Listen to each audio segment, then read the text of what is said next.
Bon, sur la méthodologie Lego Serious Play, c'est un petit peu particulier parce que là, on n'est pas dans de la formation pure, on est dans de l'animation, d'ateliers qui servent à résoudre des problèmes.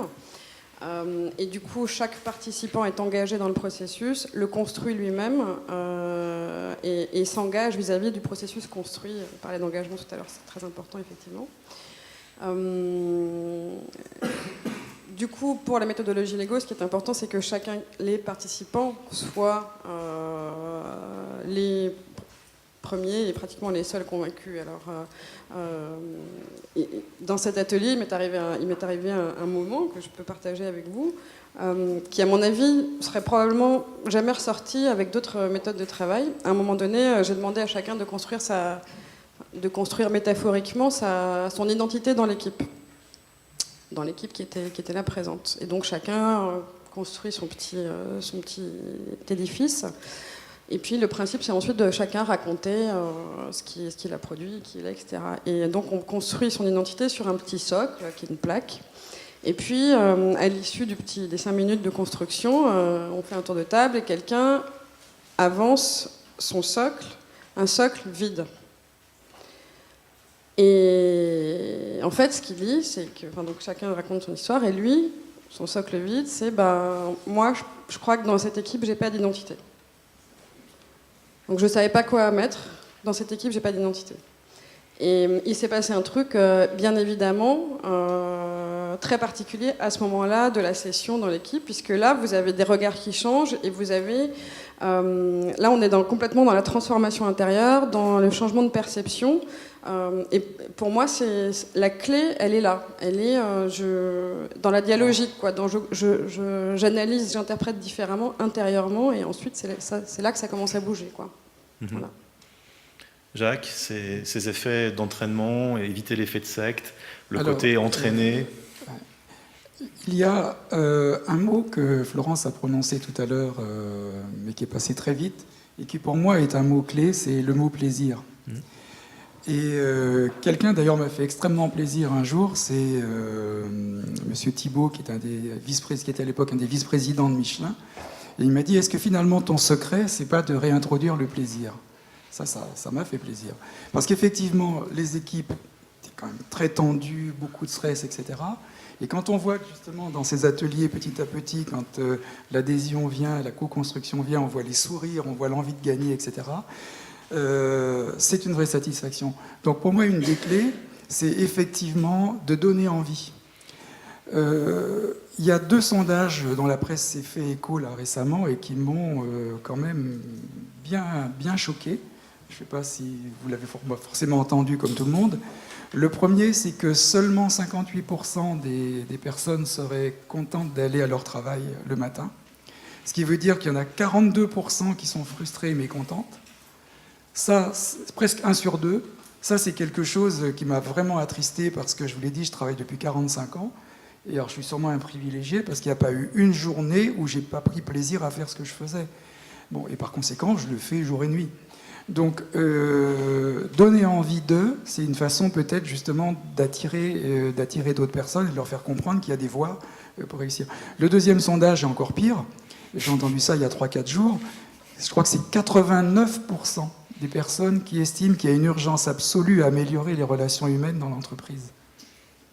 Ça veut dire qu'il y a un champ extrêmement important et c'est tout de suite, c'est pas dans des années, etc. Voilà.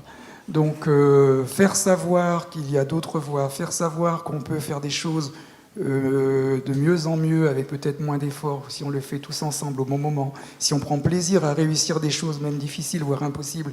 Et toute ma vie, j'ai fait des choses, j'ai réussi à faire que des gens fassent des choses a priori impossibles.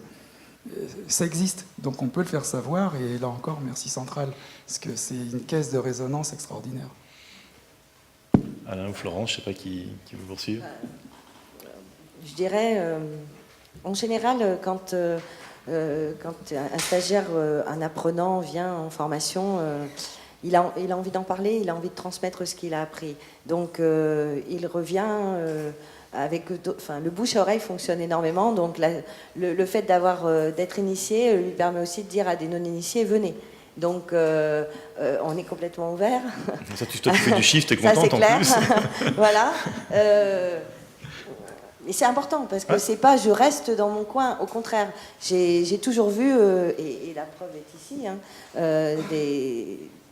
les stagiaires, les apprenants de Centrale aiment parler de ce qu'ils ont fait, mais pas pour en tant que donneurs de leçons, mais pour transmettre. Et ça, parce que je crois qu'ils ont acquis ils ont retenu des choses qu'ils peuvent mettre en pratique. Et le fait de le mettre en pratique, c'est aussi une manière de transmettre. Donc ça, c'est important. Et puis rarement, quand même, sur les sujets que nous abordons, il y a une seule personne de l'entreprise qui vient se former. Alors, que ce soit, quels que soient les modes de formation en inter-entreprise, dans le jargon, c'est-à-dire plusieurs individus qui viennent à différents moments, mais sur les mêmes sujets, et puis, ou alors sur du sur-mesure que l'on fait aussi régulièrement, et qui là emmène toute une équipe. Donc, j'espère, en tout cas, qu'on ne fait pas de secte, parce que c'est pas le but. Et au contraire, c'est de faire beaucoup d'initiés. Et le réseau centralien est de plus en plus ouvert aussi à cette approche. C'est aussi une vraie révolution dans les mentalités. Et donc, on a la plupart de nos formations qui permettent aussi à ceux qui viennent se former d'être ou membres de l'association des centraliens, ou alors membres associés selon les formations qui sont faites. Donc, ce qui permet aussi d'avoir un réseau très important et de continuer à prêcher la bonne parole, mais aussi à échanger avec des expériences diverses. Alain, du coup, vous allez avoir le mot de la fin avant la série de questions du public. Comment gérer ce différentiel de savoir, de savoir-faire, de capacité à produire et à faire changer le monde entre ceux qui ont été formés et ceux qui ne le sont pas, et comment donc démultiplier l'efficacité? Alors, en fait, les formations, les écoles sont souvent des outils qui vont permettre de fédérer des gens entre eux, et c'est quelque chose qui est très positif. Après, c'est une question de mesure pour ne pas être arrogant ou excluant.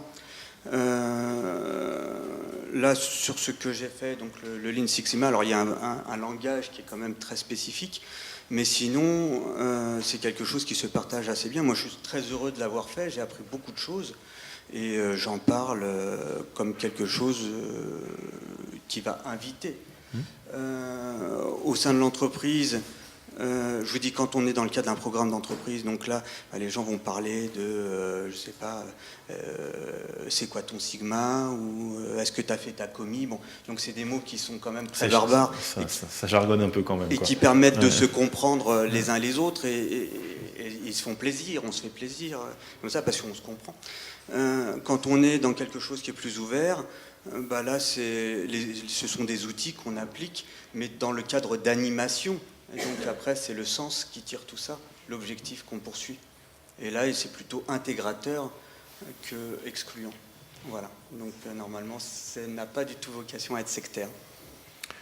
Ok, merci donc pour votre contribution. Ça passe vite, 1h30. On a déjà fait 1h30 de table ronde. Il y a encore 50 sujets que j'aurais voulu aborder évidemment avec vous parce que vous avez plein de choses à raconter. On va maintenant vous donner la parole dans le public. Donc on a des micros. Donc on va vous donner ce micro pour que vous puissiez poser vos questions et puis vous allez échanger directement donc, avec les membres de la table ronde, soit nominativement en interpellant une personne, soit en posant une question à la cantonade et prend qui veut. C'est toujours pareil, la première question est celle qui a le plus de mal à sortir, puis après en général le débat se lance. Alors je vous laisse vous lever et vous présenter, monsieur, et puis on Bonjour, pose votre question. Joël Toledo, je suis coach de start-up, de dirigeant de start-up. Ouais. Et je me demandais pourquoi vous n'avez pas appliqué ce matin à la matinale de la formation vos principes pédagogiques et de faire un truc collectif ensemble. Voilà. Alors du coup c'est une question pour moi, c'est rare qu'il y ait une question pour moi. Alors pourquoi? Parce que c'est pas une formation aujourd'hui. Parce qu'aujourd'hui on est vraiment dans un modèle où on veut essayer d'expliquer comment est-ce qu'on travaille, donc c'est plus une information de type top-down, d'ailleurs c'est assez peu participatif, on est asynchrone de ce point de vue-là, il y a une première phase qui est une phase d'échange pour balayer un certain nombre de sujets, et on fait de l'échange de pratiques avec ce qu'on pense être un panel pas trop idiot, et ensuite on passe dans un mode plus d'échange. Si vous venez en formation à Centrale, ça se passe pas comme ça du tout, ils sont pas sur une estrade, ils n'ont pas un tableau derrière, ça se passe pas comme ça. C'est vrai. Ceci dit, je retiens la remarque. À chaque matinale, j'ai des remarques qui sont très positives et qui permettent de continuer à nous améliorer. Bon, ça changerait un peu, ça ferait un peu plus. Ouais, on pourrait faire un travail, atelier à pourquoi 80 pas. personnes. Pourquoi Ouais, ce serait pas. marrant. Ouais. Et enfin, il y a une chose importante aussi qui me permet d'ajouter, c'est que toutes ces formations sont vraiment travaillées pour nos grands comptes, hein, parce qu'effectivement, nos partenaires proches ont aussi également des grands comptes, mais nous avons un club PME, un incubateur. On travaille beaucoup avec des startups et par exemple ces modèles-là ont été aussi également pensés et surtout pensés pour des PME ou des startups parce que c'est des formats courts, rapidement applicables, ce que attend aussi une startup. On travaille aussi sur les rythmes de nos formations. C'est la première fois qu'on fait du Lean Six Sigma le soir. Tous les soirs pendant 3 heures pour faire. Donc ça a été tout un travail de re-engineering pour pouvoir que cette formation puisse avoir lieu. Donc on s'adapte aussi aux contraintes des entreprises, ce qui est quand même extrêmement important. Voilà. Mais j'aime bien votre suggestion, c'est marrant. Il faudrait penser un jour, peut-être pas une matinale d'information, d'échange comme celle-ci, mais une vraie matinale de mise en pratique. De mise en pratique. Ouais, de mise en Parce pratique, que mais avec une organisation. l'objectif là était quand même d'exprimer une globalité, mais c'est une bonne chose. J'apprécierais. Oui. Je retiens, merci beaucoup. Je crois qu'il y avait une question de madame vers le fond, deux rangs avant la fin, Salia. Ou Corinne. On va vous passer un micro. On vous laisse vous lever, vous présenter et poser votre question, madame. Isabelle Nicolas Bertrand, groupe Swiss Life. Ma question rejoint un petit peu la vôtre. C'est qu'en fait, je reste un petit peu sur ma faim. Je suis toute prête à croire que vos méthodes sont extrêmement efficaces et innovantes. Mais en fait, ça reste très flou pour moi, toujours après 7h30. Et donc, j'aurais aimé peut-être avoir quelque chose d'un peu plus concret, une vision un peu plus concrète de ce que vous proposez. Parce que par rapport à d'autres organismes qui proposent des choses également innovantes, nouvelles, très efficaces, quelle est finalement votre différence? Comment est-ce que vous pouvez nous convaincre de votre différence? L'objectif de cette matinale, c'était pas uniquement de parler. Enfin, on travaille sur. On a proposé, présenté des méthodes, des modèles innovants, pédagogiques. Mais ce qui était important dans cette matinale, c'était de vous transmettre surtout le fait que pour une formation réussie, c'est du plaisir. Un subtil mélange entre du contenu académique, des concepts, de l'innovation pédagogique, des rythmes, etc. Donc après, évidemment, à travers les exemples, ces méthodes sont... on a envie d'en savoir plus, on a envie de mettre le doigt dedans, mais c'est un peu le but aussi. Alors venez à Centrale. Voilà. Mais je retiens, encore une fois, ça peut être aussi l'occasion de vous réunir à nouveau et pendant 2 heures ou 3 heures, ce qui est une chose tout à fait possible, notamment sur ces méthodes-là, de vous faire toucher du doigt si vous en avez envie. Mais l'objectif de la matinale n'était pas uniquement celle-là. Et j'espère que vous n'avez pas retenu que ça. Question, monsieur, je vous laisse vous présenter. Oui, bonjour, François Stoft. Alors, je suis conseiller général de l'armement. Et il y a 3 mots sur lesquels je voudrais réagir. Il y a le mot fun, le mot reconnaissance et le mot secte. Alors, conseil général de l'armement, déjà, c'est pas très fun à première vue. Non, à première vue, c'est-à-dire que le président, c'est le ministre de la Défense. En revanche, le vice-président, c'est beaucoup plus fun. C'est Jean-Paul Herteman, le président du groupe, le PDG du groupe Safran. Et en particulier, alors, moi, ce qui m'intéresse beaucoup, le groupe Safran, le PDG du groupe Safran, lui, il est obsédé par le BRIC. Donc, le succès du groupe Safran, c'est Brésil, Russie et Chine. Donc, il a une stratégie internationale très marquée. Alors, moi, je suis ingénieur. Bon, c'est pas très fun non plus. Et je pense... bon, je suis pas centralien, mais enfin... Le monde des ingénieurs n'est pas très fun. Et moi je crois beaucoup au principe d'hybridation. C'est-à-dire que je pense que, un ingénieur, il a acquis certaines qualités de rationalité. L'executive education, je dirais, c'est bien de rencontrer d'autres métiers. Donc, il y a les commerciaux, alors c'est peut-être plus fun, entre guillemets, il y a les juristes, il y a les médecins, etc. Et effectivement, j'ai l'impression que j'ai de cette réunion, c'est vrai que c'est très ingénieur. Et en plus, c'est très français. En fait, cette semaine, il se trouve que c'est mon 4e colloque. C'était une semaine très chargée. Lundi dernier, donc j'étais au Palais du Luxembourg, c'était sur la consolidation des industries d'armement. Il y avait un Canadien, il y avait un Suisse, il y avait un Belge, il y avait un Hollandais.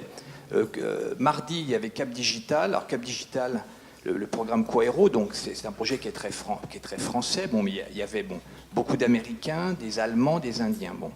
Hier, j'étais à la Maison de la Chimie, c'était sur l'impact socio-économique des défenses d'armement. Il y avait un Anglais. D'ailleurs, j'ai beaucoup apprécié. Bon. Et là, en fait, dans la semaine, c'est le premier où j'ai l'impression qu'il y a que des Français. Alors, par ailleurs, le mot Lego, là, justement, le mot Lego m'a beaucoup intéressé parce que Lego, c'est une grande entreprise du Danemark. D'ailleurs, quand j'étais lors d'un passage en Suède, je me souviens, dans un centre commercial, il y avait un énorme truc avec des gros Lego, etc. Et moi j'ai une suggestion à faire, c'est que, est-ce que quand on va faire de exécutif, ce qui me frappe, c'est que c'est très français, toute l'intervention français, mais quand vous parlez, vous utilisez plein de jargon anglais. Déjà, le mot executive education, c'est un mot qui est très anglais. Moi, il me semble que le pays phare dans le domaine c'est précisément les pays scandinaves. Par ailleurs, il y a quelques années, il y a un concept le mot reconnaissance, c'est un mot qui est très important, parce que là, la France est très en retard dans le domaine de l'executive education, précisément parce que, dans le fond, la formation continue, c'est pour rigoler. Dans le fond, il n'y a pas de reconnaissance officielle de la formation continue. Et ça, non, mais là, c'est au niveau législatif que ça se passe, puisqu'en fait, il y a la loi sur la sécurisation des parcours professionnels, qui est quand même un truc, je dirais, assez compliqué. Donc, moi, ce que je retiens, c'est que, à mon avis, pour faire de l'executive education, c'est bien de collaborer avec d'autres métiers, justement, en particulier les commerciaux. Là, par exemple, l'école militaire... Non, c'est suggestion. Ben, vous avez fait une suggestion. Moi j'en fais une suggestion. Je veux dire.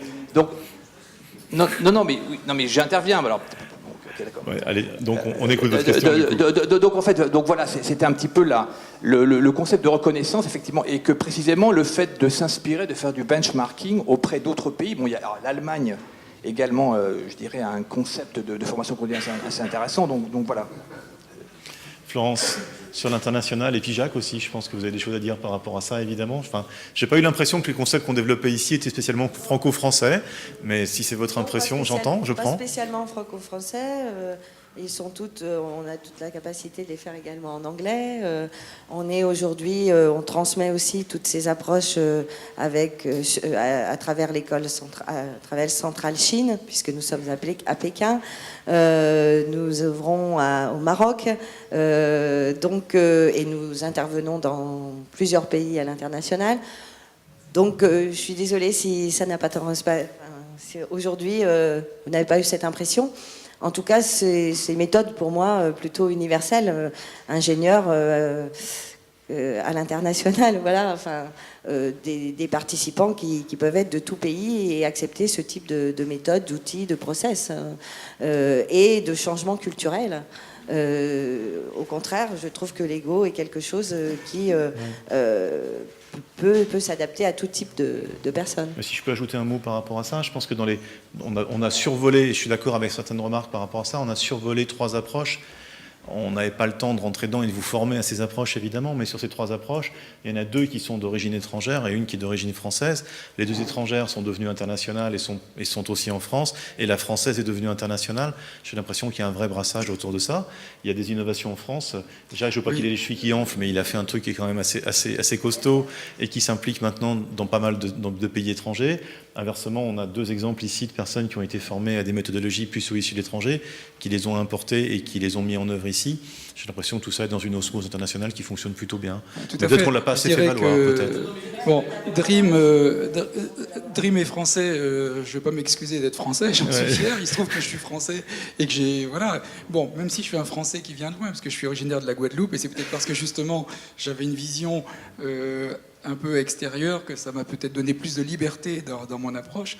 Mais lorsque, je l'ai dit, on a travaillé sur des sujets extrêmement importants, notamment chez Renault, et les sujets les plus importants ont été managés de concert avec des Japonais. Donc quand on dit H de l'humain, c'est pas F de français, c'est l'humain, c'est le monde. Donc il y a eu des Japonais, on a travaillé avec des Australiens, on a travaillé avec évidemment des Allemands, des Italiens, des Anglais, des Espagnols, que sais-je encore. Mon fils Ronan, qui justement va assurer les formations à Centrale, est en Tunisie et il était au Maroc il n'y a pas longtemps. Il a conduit une mission avec Orange Consulting au Liban, en Iran, pardon. Et ce qui lui a d'ailleurs fait une excellente expérience. Il m'a dit que quand je suis rentré dans la salle et que j'ai commencé à faire les sessions de Dream et que j'ai vu que la moitié des femmes qui étaient là étaient voilées, etc., j'ai eu un petit moment d'adaptation. Et il m'a dit la magie a fonctionné. Et quand il a vu l'énergie qui a été portée, l'enthousiasme, il a été félicité par le PDG des télécoms iraniennes. Donc voilà, ça marche partout. Ça marche partout. Et d'ailleurs, le site, il est franco-anglais, et puis c'est tout, quoi. Voilà. Ouais. Mais aujourd'hui, on est à Paris et on fait quelque chose entre nous. Et... C'est vrai qu'on aurait pu faire la conf en anglais, mais on aurait été un peu moins performants tous, peut-être.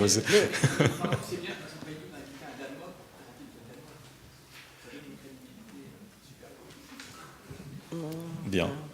Monsieur ? Frédéric Ormière, Société Partitio. Oui. Donc, je suis qualiticien avant tout et puis manager d'une équipe de consultants qualité. J'ai eu la chance de suivre la formation Lean Six Sigma Green Belt, donc White Belt et Green Belt, en mars et mai dernier. Je travaille pour une entreprise qui se distingue déjà depuis longtemps en plaçant les collaborateurs au centre de ses préoccupations. Et on utilise donc largement le levier de la formation pour faire monter en compétence le collaborateur, et notamment les formations innovantes et de qualité, ce qui nous a amené donc à se tourner vers l'École Centrale Paris. Alors moi, j'ai pas une question particulière, au-delà de la richesse des échanges de ce matin, mais je souhaitais rebondir sur l'aspect de l'évaluation, qui me paraît être un moyen essentiel de faire un état des lieux et d'accompagner au mieux la montée en compétence donc, des collaborateurs. Je souhaitais en effet souligner les méthodes innovantes de l'évaluation des formations au sein de l'École Centrale Paris. Alors on a parlé de l'évaluation à chaud par les collaborateurs qui sont formés. On a parlé donc de l'évaluation à froid par le manager qui suit la progression de ses équipes. Mais moi je souhaitais également rebondir et souligner le caractère innovant de l'évaluation au fil de l'eau, des modules, module après module, pendant la formation, et qui permettent à chacun d'atteindre le niveau visé collectivement. Donc ça c'est un point extrêmement important. Ça me semble remarquable, car la formation s'inscrit dans une dynamique et s'inscrit dans une approche de préventif-correctif. Je suis qualiticien, donc excusez-moi pour ces gros mots. En tout cas, qui permet notamment de redresser la barre avant qu'il ne soit trop tard. Et là, je rejoins la remarque de M. Jacques Civilis, qui nous parlait des CNS et des actions qui ont été entreprises afin de ne pas couler le projet. Si vous me permettez l'expression. Ouais, voilà. Pour un sous-marin, oui, c'est assez logique. Ouais. Merci beaucoup. On ne l'a pas payé. J'aurais pas su faire mieux et dire mieux. Et c'est vrai, vous avez raison. Il y a aussi toute cette approche au fil de l'eau qui permet à l'individu et à l'apprenant d'être toujours à niveau et sinon d'être aidé, coaché, tutoré si jamais il n'y arrive pas, dans un seul but, réussir. Et aussi collectivement. Collectivement, voilà. exactement. C'est extrêmement important. Voilà. Avec une approche individuelle également. C'est le mélange des deux. C'est ceux qui parlent le mieux des formations centrales. Je pense que ce sont ceux qui les suivent. Et donc, je pense que c'est important de passer le cap et peut-être de tester ou d'essayer la méthode centrale pour les formations. Et nous sommes également organisme de formation chez Partitio. Donc, et je crois que ça nous a fait réfléchir et on s'inspire aujourd'hui de certaines méthodes qui aujourd'hui font leurs preuves au sein des entreprises qu'on accompagne, notamment des usines, pour du Lean Six Sigma, et je pense que c'est à souligner. Merci. Madame ? Bonjour, Carole Malherbe, je suis responsable formation dans une SS2I, Helpline. Moi, ma question, c'est sur les freins. Vous avez parlé des freins sur les jeunes managers, j'aurais aimé savoir un peu plus quels étaient ces freins. Et après, ma question, c'était est-ce que c'est plus facile de faire du jeu, sérieux, mais en inter ou en intra? C'est-à-dire mélanger ou au sein d'une même entreprise, justement pour éviter le dénigrement. Enfin, voilà, je suis intéressée sur votre position sur les freins. Qui veut prendre cette question? Florence, j'ai l'impression. Les freins, c'est bien souvent de l'intangible. Et dès qu'on casse un dogme ou un système... dès qu'on entre en rupture avec un système établi, émergent des freins.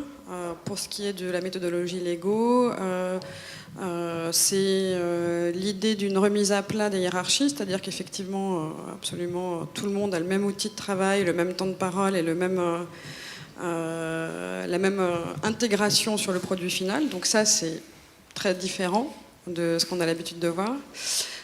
Et puis voilà, effectivement, il y a des questions d'image, des questions de... Mais attends, en France, de toute façon, tout ce qui relève de l'art, du jeu, etc., c'est du domaine privé. Tout ce qui relève du profit, c'est du domaine de l'entreprise. Et voilà, mettre du jeu dans une configuration d'entreprise, il y a des gens chez qui ça a créé une espèce de cataclysme mental. Voilà les freins. Mais effectivement... comme vous le disiez tout à l'heure, finalement l'aspiration du groupe et l'énergie créée par le groupe l'emportent souvent et finalement c'est parfois ceux chez qui on observe les plus grands freins au départ qui sont les plus grands contributeurs au final. Oui, c'est l'analogie de la piscine. J'ai pas envie d'aller dans l'eau parce qu'elle est froide, mais une fois que j'y suis, j'adore nager. Donc il y a une sorte de phase de démarrage. On a parlé pas mal avec les participants dans la préparation, donc je me permets d'en parler. Il y a, après tout, je suis dans la pièce et j'y vais. Je suis venu pour ça, donc il faut que j'aille au bout. Et puis une fois que j'y suis et que je me suis mis dans le bain, je me rends compte que finalement ça fonctionne bien. Donc les freins, c'est pas tant, j'ai l'impression, au niveau des participants que des non-participants, finalement. Alors ça fait l'objet d'une question ici, mais on peut y revenir, bien sûr. Moi, j'ai envie de dire, chaque fois qu'il y a une approche innovante, et dans le domaine managérial, c'est comme pour le reste, puisque toute ma vie, je me suis occupé d'innovation. L'innovation, c'est un peu, moi, l'image qui me vient, c'est un peu comme une greffe. La réaction normale, c'est le rejet. Alors, à partir de là, on sait que la greffe peut faire du bien, mais il faut qu'il y ait un traitement avant, un traitement pendant, et de préférence un traitement après. Donc effectivement, c'est ce qu'on s'attache à faire, c'est qu'il y a un traitement avant qui va donner envie, après on y va. Et si on peut après, justement, un peu ce qu'on disait tout à l'heure, avoir un accompagnement, mon rêve, mon dream, c'est que justement on puisse, et c'est celui de Ronan aussi, mon fils, qu'on puisse créer une communauté dream qui permet après justement d'accélérer ce processus de donner envie. Monsieur avait une question ? Oui, bonjour. Georges Flatteau, Mars Analogie, comme l'indique le nom Mars, le dieu de la guerre. Je suis associé dans cette société de conseil et de formation. J'ai été extrêmement sensible au mot ingénierie de processus coopératif et co-construction par les acteurs eux-mêmes, qui est une véritable volonté qui a été soulignée par les acteurs de cette table. Je peux vous dire qu'il existe un univers dans lequel ces pratiques sont bigrement pratiquées, c'est le monde des militaires en opération. Et nous avons des actions très fortes auprès d'entreprises, justement pour transférer des modèles d'action, d'opération, que ce soit en Afghanistan, au Kosovo, au Tchad, peu importe. Et là, véritablement, quand on parle de construction par les acteurs eux-mêmes, ou de processus collaboratif, ou d'intelligence collective, on est en plein dedans. Voilà, merci. Une autre question ou commentaire ? Oui, madame, dernier rang. Bonjour, Alix Barbet, SKN Conseil. Moi, j'ai travaillé pour un grand groupe industriel français qui avait mis une méthode d'innovation créative en place. J'ai fait partie des premiers animateurs. Un petit peu comme Lego, j'ai été sceptique au début et forcé de constater que c'est extrêmement efficace. Ça a fonctionné à plein, tellement à plein que c'est posé un problème par la suite, c'est que de ces sessions d'innovation sont sortis des brevets, qui dit brevet dit sous. Et là, toutes les entités se sont redisputées de savoir de qui venait l'idée. Voilà. Et on est retombé dans l'écueil de... Il n'y avait plus de collaboration, il n'y avait plus de co-construction, parce qu'il y avait une histoire de sous, parce que ça avait très bien marché. Et on s'est malheureusement heurté plusieurs fois à cet écueil-là. Je voulais savoir s'il y avait des participants qui s'étaient heurtés à cet écueil-là, et si oui, comment ils l'avaient levé. La gestion des droits entre équipes concurrentes au sein d'un même projet, avec des entités économiques qui ne sont pas identiques. Alain, vous avez vécu ce genre de situation ? Pas spécifiquement, mais là c'est vraiment une question de management au plus haut niveau. Je pense que c'est le président, c'est le PDG qui doit parler et trouver une solution à cette problématique-là, très clairement. Jacques ou Florence ? Je ne peux pas mettre en conflit. Pas d'expérience, Jacques, Florence ? Moi, j'ai pas d'expérience directe, mais c'est effectivement une question qui est très, très actuelle autour de tous les sujets d'innovation participative qui sont aussi en train d'émerger dans la plupart des entreprises. Toujours parce que l'idée, c'est de faire fructifier les cerveaux qu'on a chez nous.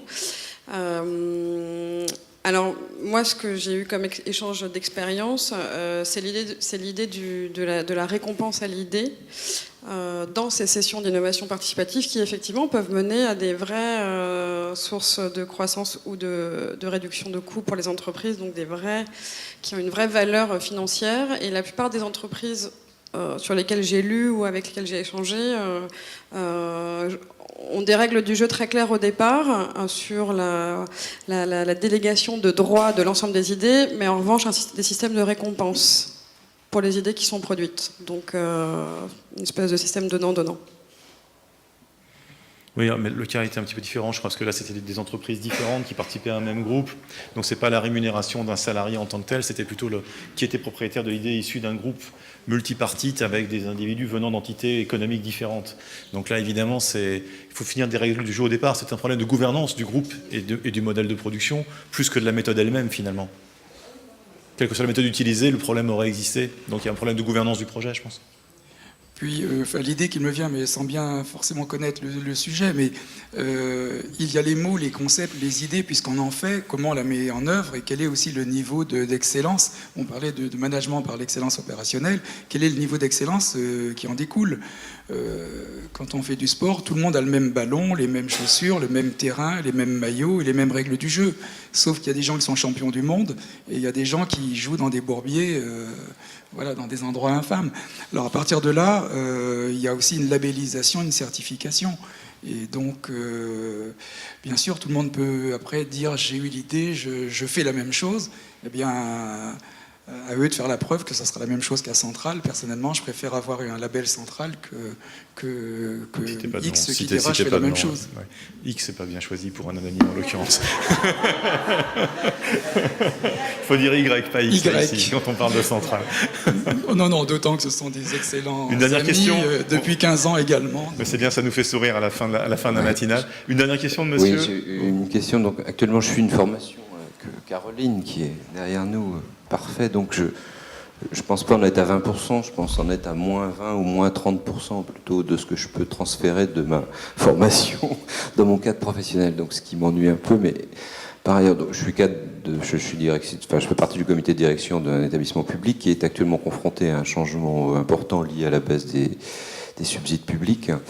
Il y a un process qui est engagé. Ma question, en fait, c'est comment fait-on pour remettre sur les rails quelque chose qui est parti, qui est un processus de conduite du changement, qui est parti sans aucun encadrement de consultants, de professionnels, à l'initiative de la présidence direction générale de l'établissement.